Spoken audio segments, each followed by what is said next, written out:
Bab 177, Ariartel, 2.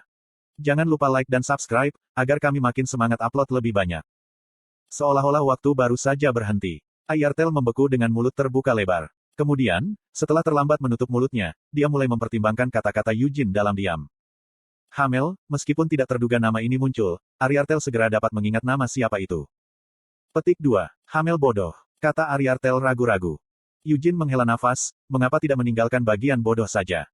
Eugene Lionheart, kamu, keturunan Vermont Lionheart, mengklaim bahwa kamu adalah Hamel bodoh. Aku sudah bilang untuk meninggalkan bagian bodoh. Manusia, apakah kamu serius mencoba mengolok-olokku? Ariartel menuntut ketika dia menatap Eugene dengan mata yang sedikit berkerut. Meskipun dia tidak melepaskan ketakutan naga yang kejam itu, bahkan tanpa itu, Eugene dapat dengan jelas mengatakan bahwa Ariartel sangat tidak senang. Setelah bertanya-tanya apa yang bisa dia lakukan untuk membuatnya percaya padanya, Eugene memikirkan metode sederhana. Dia segera memasukkan tangannya ke dalam jubahnya. Ariartel sedikit terkejut dengan gerakan tiba-tiba ini, tetapi dia segera kembali memperhatikan Eugene dengan tatapan tenang. Eugene tidak bisa segera mengambil tangannya dari dalam jubahnya. Ini karena Mer telah meraih tangannya. Dia meringkuk menjadi bola dan gemetar di dalam jubah. Eugene mengerutkan kening saat dia merasakan gemetar Mer tersampaikan melalui cengkeramannya di tangannya. Tapi, alih-alih mengerutkan kening karena perlawanan Mer, Eugene memelototi Ariartel, yang bertanggung jawab untuk menyerang mereka dengan ketakutan naganya. Hei, dia ketakutan karenamu, keluh Eugene. Apa? Ariartel bertanya dengan nada bingung, tapi bukannya menjawab, Eugene malah mengelus kepala Mer dengan tangannya yang berada di dalam jubah. Namun, gemetarannya menolak untuk mereda. Ketakutan naga disebarkan dengan menyebarkan mana. Jadi, sebagai familiar, Mer lebih sensitif terhadap ketakutan naga daripada manusia, terutama karena dia memiliki kesadaran diri yang membuatnya takut dihancurkan. Akhirnya, Eugene berhasil menarik Mer keluar dari jubahnya. Aku baik-baik saja, desak Mer dengan suara bergetar, meskipun tubuhnya terus bergetar. Baiklah, baiklah, gumam Eugene dengan nyaman saat dia memeluk Mer dengan satu tangan. Mer mengendus ketika dia membenamkan wajahnya ke dada Eugene dan menyerahkan Winnet, yang telah dia bawa keluar dari jubah bersamanya. Aku di sini bukan karena aku takut, klaim Mer. Karena Anda mencari Winnet, saya memutuskan untuk membawanya sendiri, Sir Eugene. Baiklah, baiklah, lanjut Eugene dengan nyaman. Karena aku bosan tinggal di jubah sendirian, aku memutuskan untuk tinggal bersamamu, Sir Eugene, untuk saat ini. Baiklah, baiklah. Apa sebenarnya yang mereka lakukan? Ariartel menyipitkan matanya saat dia mengamati Mer. Meskipun dia terlihat tidak berbeda dari manusia, ini pasti familiar yang diciptakan melalui sihir tingkat tinggi. Bahkan untuk Ariartel, mustahil untuk membuat familiar dengan realisme tingkat tinggi. Petik 1.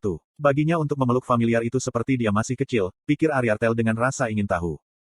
Apakah kamu memiliki masalah dengan membuka matamu lebar-lebar? Tanya Eugene tiba-tiba. Apakah kamu bicara denganku? Ariartel menuntut saat pipinya berkedut karena kesal.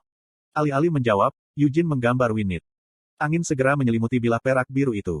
Segera Raja Roh Angin, Tempest, tiba sebagai tanggapan atas panggilan Eugene.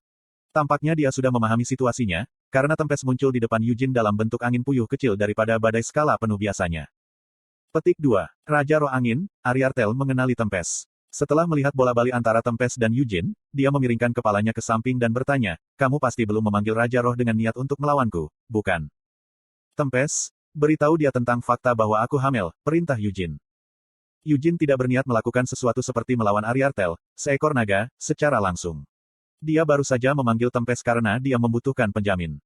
Naga muda, dia benar-benar Hamel Dinas, orang yang terkenal 300 tahun yang lalu. Dan di era saat ini, dia dikenal sebagai Hamel bodoh. Ariartel mendengarkan dalam diam. Aku mengerti ketidakpercayaanmu, tapi aku, Tempest, menjamin bahwa Eugene Lionheart adalah reinkarnasi dari Hamel. Seperti yang seharusnya kau ketahui, Raja Roh sepertiku tidak akan membohongimu seperti ini. Petik 2. Apakah kamu baru saja mengatakan reinkarnasi? Ariartel bergumam dengan ekspresi kosong. Meskipun secara pribadi dijamin oleh Raja Roh, dia menatap kosong ke wajah Eugene, tidak dapat mempercayainya. Seorang pahlawan dari 300 tahun yang lalu telah bereinkarnasi ke zaman sekarang. Dan sebagai keturunan dari sesama pahlawan pada saat itu. Reinkarnasi jiwa bukanlah hal yang istimewa. Semua makhluk mati suatu hari nanti dan bereinkarnasi menjadi makhluk lain. Namun, bereinkarnasi dengan ingatan mereka tentang kehidupan masa lalu mereka yang utuh, menurut pendapat Ariartel, adalah sesuatu yang tidak mungkin terjadi secara kebetulan. Jika itu masalahnya, apakah seseorang telah merencanakan reinkarnasinya? Apakah itu sesuatu yang mungkin dilakukan dengan sihir? Petik 2. Aku akan mempercayaimu untuk saat ini, Ariartel mengakui, mengangguk perlahan. Dia memiliki kecurigaan serius tentang reinkarnasi Eugene, tetapi pada saat yang sama, dia merasa penasaran mengapa Eugene datang mencarinya ke sini. Petik 2. Jika kamu benar-benar hamil, maka kamu tentu saja akan menyadari bahwa pendiri keluarga Dragonik bukanlah setengah manusia setengah naga. Karena kamu hidup di era yang sama dengannya, pungkas Ariartel. Jadi mengapa seekor naga mengawasi keluarga Dragonik? Eugene bertanya ketika dia menoleh untuk melihat ke belakang. Dia mungkin tidak tahu di mana tepatnya tempat ini, tetapi jelas bahwa Ariartel telah mengawasi keluarga naga selama beberapa waktu. Kamu bisa menganggapnya sebagai bentuk hiburan, jawab Ariartel dengan lambaian tangannya. Pada gerakan ini, semua layar yang memenuhi dinding dimatikan secara bersamaan. Ariartel melanjutkan, Palaskes, naga yang diklaim oleh pendiri keluarga, Oryx Dragonik, sebagai ayahnya, sebenarnya adalah ayahku. Oryx menyerap Dragon Heart ayahku dan kemudian berbohong kepada dunia, mengklaim bahwa Palaskes adalah ayahnya dan bahwa dia adalah setengah manusia setengah naga. Petik 2. Jika kamu menganggap itu sebagai penghinaan terhadap ayahmu, pernahkah kamu berpikir untuk mencoba menghapus keluarga naga?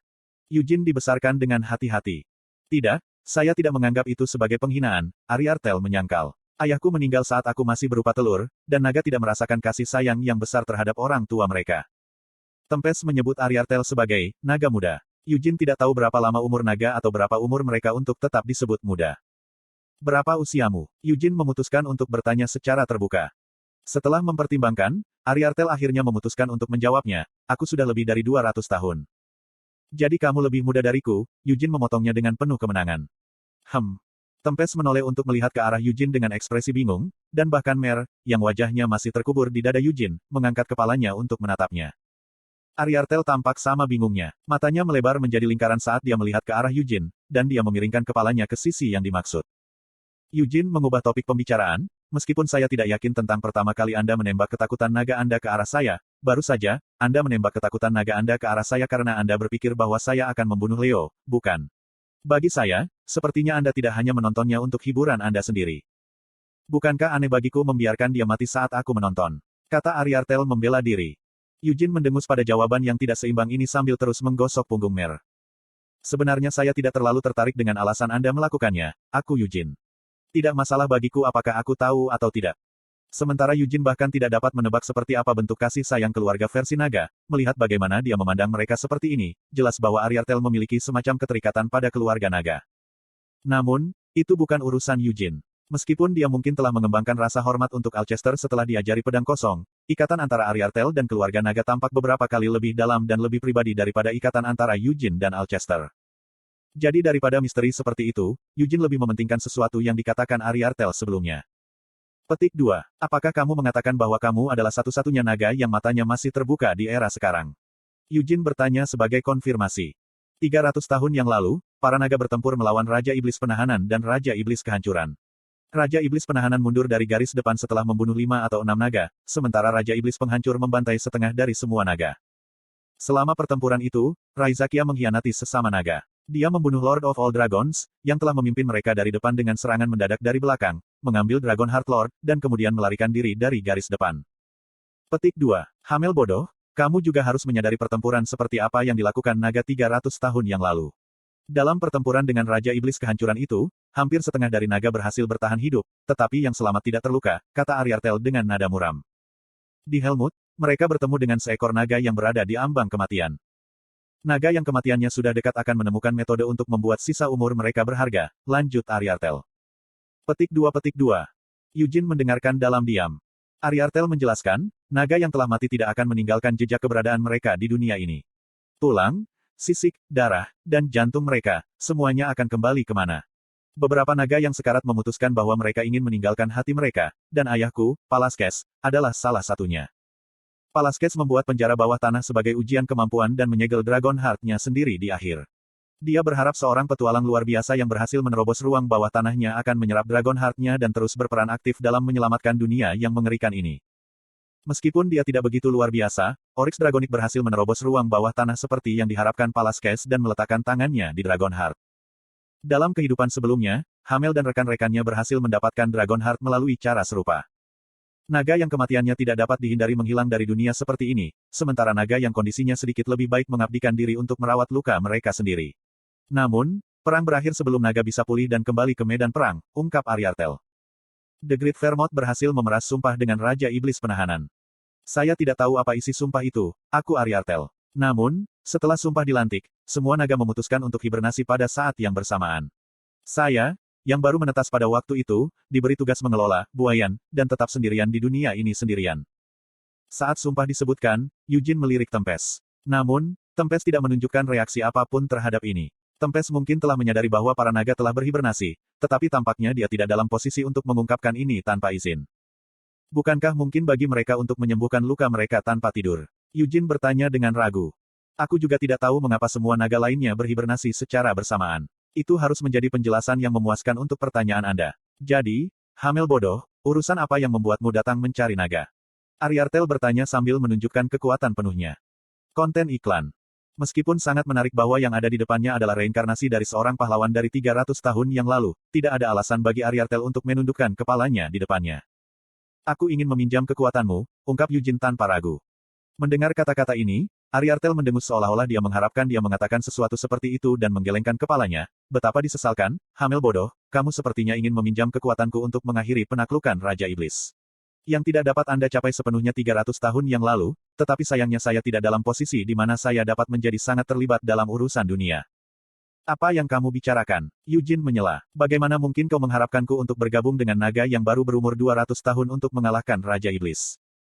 Petik 2. Jika demikian, apa sebenarnya yang kamu cari? Tanya Ariartel. Aku butuh sihir drakonikmu, ungkap Eugene. Alis Ariartel berkerut saat dia memiringkan kepalanya ke sisi lain dan bertanya. Apa sebenarnya yang kamu inginkan? Aku butuh mantra yang mencari celah antar dimensi, Eugene menjelaskan sambil menyeret kursi terdekat tanpa meminta izin dan duduk di depan Ariartel. Aku tidak tahu persis koordinat celahnya, dan aku bahkan tidak tahu di sebelah mana dimensinya. Yang saya tahu adalah bahwa itu tidak mungkin dalam dimensi yang terlalu jauh dari dimensi kita. Saya juga seorang penyihir, jadi berbicara dari sudut pandang saya merasa bahwa celah itu mungkin berada di suatu tempat yang mengangkangi dimensi kita sendiri. Petik 2. Ariartel terdiam. Mantra, pengusiran paksa ke dimensi luar, dilemparkan dalam bentuk yang tidak lengkap, jadi subjeknya hanya dilemparkan ke celah di antara dimensi, Eugene memberitahunya. Meski begitu, hubungan mereka dengan dunia ini belum terputus. Sepertinya kontrak mereka dengan bawahan mereka masih didukung secara terbatas. Tunggu sebentar. Ariartel mengangkat tangannya dan menyela Eugene, tidak bisa menyembunyikan betapa bingungnya dia. Pengusiran paksa ke dimensi luar. Jadi itu mantra yang dimaksudkan untuk menghalau target ke dimensi luar melalui sihir. Eugene menegaskan. Itu tidak masuk akal. Tidak mungkin ada mantra seperti itu. Mengusir keberadaan secara paksa tidak mungkin, bahkan dengan mantra-mantra drakonik. Hanya siapa di dunia ini yang akan? Sienna Myrdain. Nama yang dilontarkan Eugene menyebabkan Mer menajamkan telinganya. Jika dia memiliki keinginannya, dia akan mengangkat bahu dengan jijik dan bahkan membusungkan dadanya sedikit untuk pamer, tetapi Mer masih dalam keadaan ketakutan karena ketakutan naga yang dipancarkan Ariartel. Sienna yang bijaksana, gumam Ariartel dalam kesadaran. Apakah mantra semacam itu benar-benar ada atau tidak, itu bukan urusanku. Sienna melemparkannya, dan apa yang saya katakan benar-benar terjadi, kata Eugene dengan percaya diri. Hanya apa di dunia, yang bisa bertahan melalui celah dimensional? Ariartel bertanya dengan kaget. The Black Dragon Raizakia, Eugene akhirnya mengungkapkan. Saat nama itu melewati bibirnya, Ariartel bangkit dari kursinya. Rambut merahnya bergetar seperti gelombang api, dan matanya dipenuhi dengan niat membunuh yang kuat.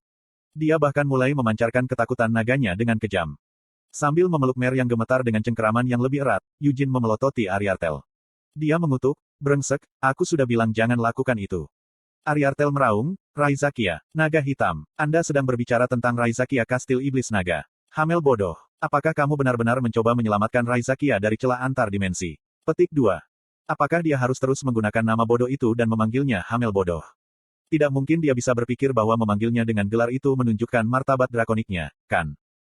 Eugene mendengus, mengapa saya ingin menyelamatkannya? Aku ingin menemukannya untuk menghabisinya, tapi akan sedikit sulit menemukannya hanya dengan kemampuanku. Itu sebabnya aku butuh bantuanmu. Kamu ingin membunuh Raizakia itu dengan tanganmu sendiri.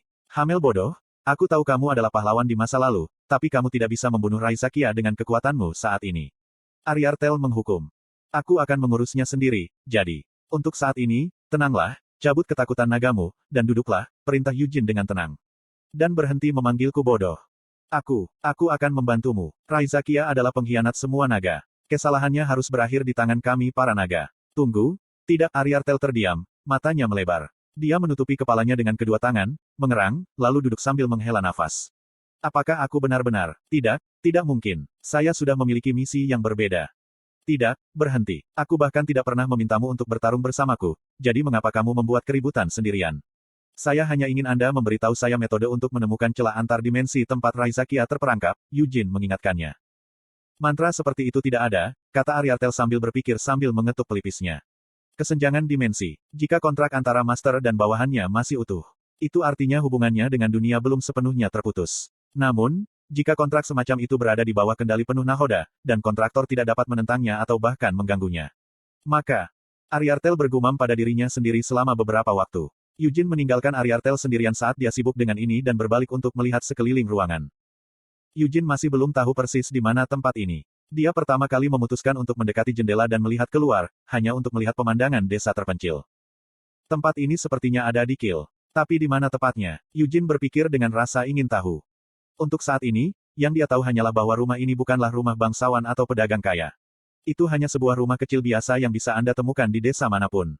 Dan selain Ariartel, sepertinya tidak ada orang lain yang tinggal di sini. Memperkuat mantra pelacak, untuk dapat menemukan targetnya di luar ruang ini dan di dimensi lain. Tidak, begitu Anda meninggalkan area spasial dan masuk ke celah antar dimensi, hal-hal seperti batas dan koordinat tidak ada artinya. Jika kita hanya ingin mendapatkan tajuk yang kasar. Itu benar, Ariartel bergumam pada dirinya sendiri selama beberapa waktu sebelum mengangkat kepalanya.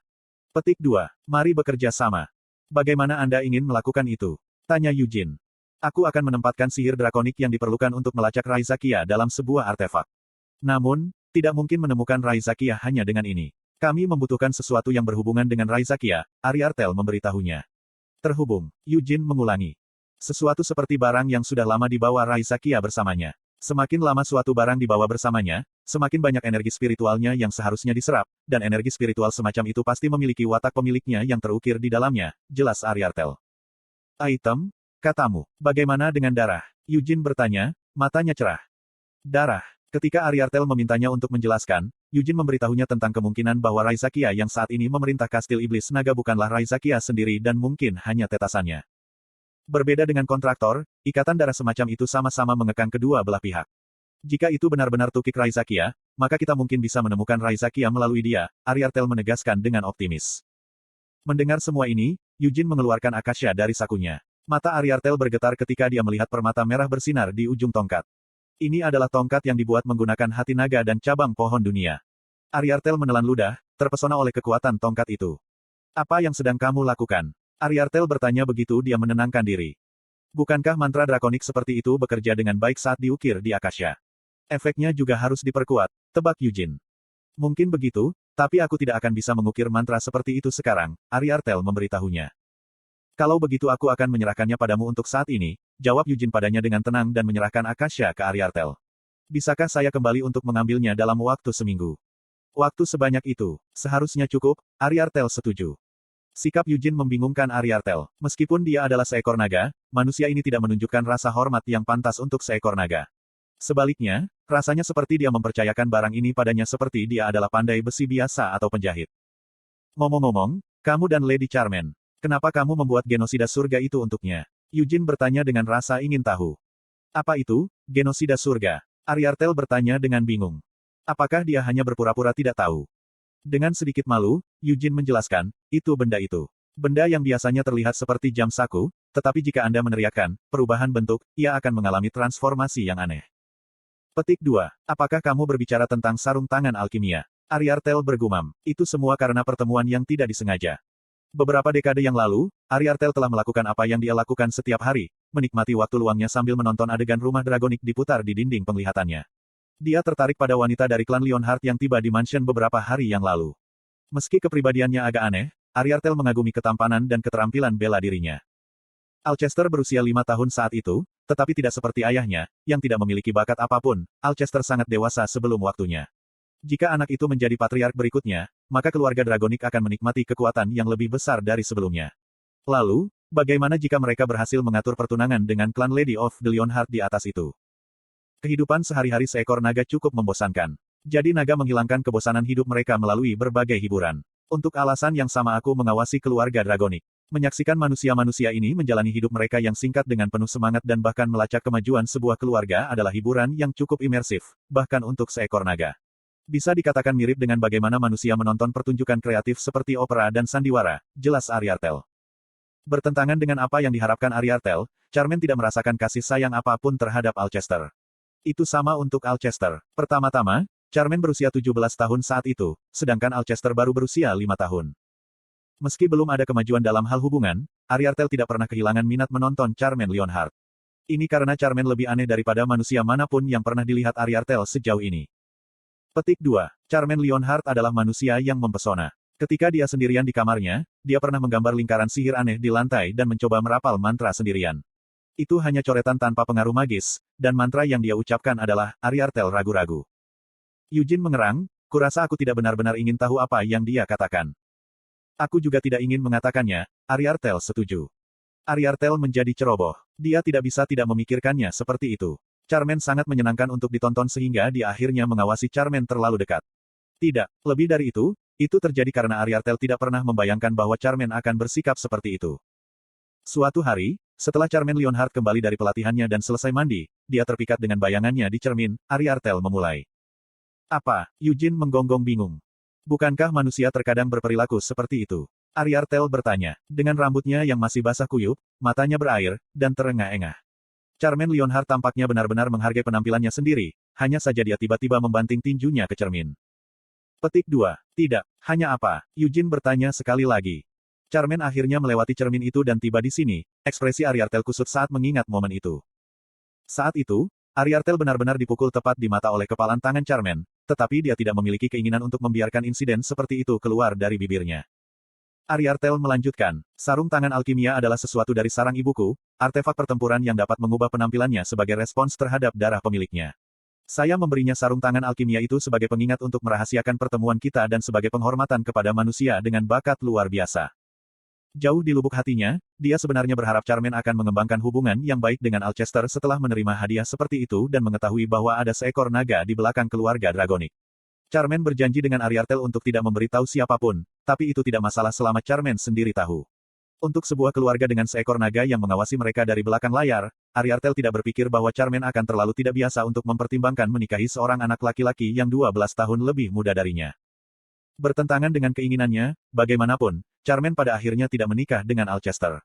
Alcester sendiri tidak memiliki ketertarikan romantis pada Charmaine. Pada akhirnya, semua yang terjadi adalah sarung tangan alkimia yang berharga itu terlahir kembali sebagai genosida surga di tangan Charmaine. Petik 2. Kenapa dia menabrak cermin? Tanya Eugene, masih bingung.